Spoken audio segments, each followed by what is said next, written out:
ஒரு சோழியாக ஊருக்கு வந்தோம்.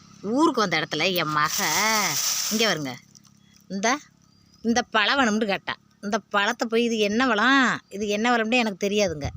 நான் டிவியில் பார்த்துருக்கேன், ஃபோனுகளில் பார்த்துருக்கேன், ஒருத்தரும் காட்டியிருக்கிறத கொடைக்கானலில் பார்த்துருக்கேன்.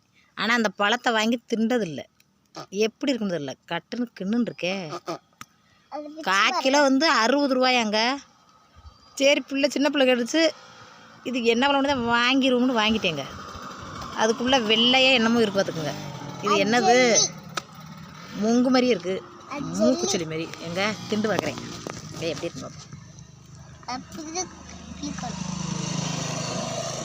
கொட்டையோட தின்றீங்க நீங்கள்? கொட்டையோட திங்கிறேன்னா புளிக்குது, புளியங்காய் மாதிரி புளிச்சு கிடக்குங்க.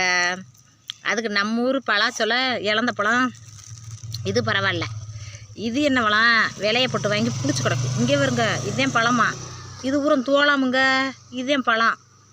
அதுவும் புளிக்குது, புளியங்காய் மாதிரியே புளிக்குது. ஒன்றும் நல்லா இல்லை, பூரா முள்ளமன்றி மாதிரி இருக்குது. முள்ளமன்றிக்கு இருந்தாப்புல முள்ளலி. எங்கள் ஊரில் முள்ளலி இப்படித்தான் இருக்கும், அது மாதிரியே இருக்குது, முள்ளலி மாதிரியே.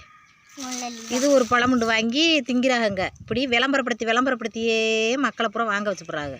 ஒன்றும் தெரியாதவங்கள, நம்மளுக்கெல்லாம் தெரியாது இந்த பழத்தை பற்றி. இது வயசுக்கு இந்த பழம் வேணும்ன்ற ஒரே அழுகுது.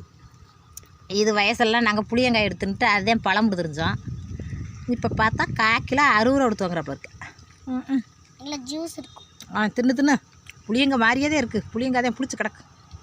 ஆத்தா இதெல்லாம் பழமாக்கும் வாங்கிட்டோம்.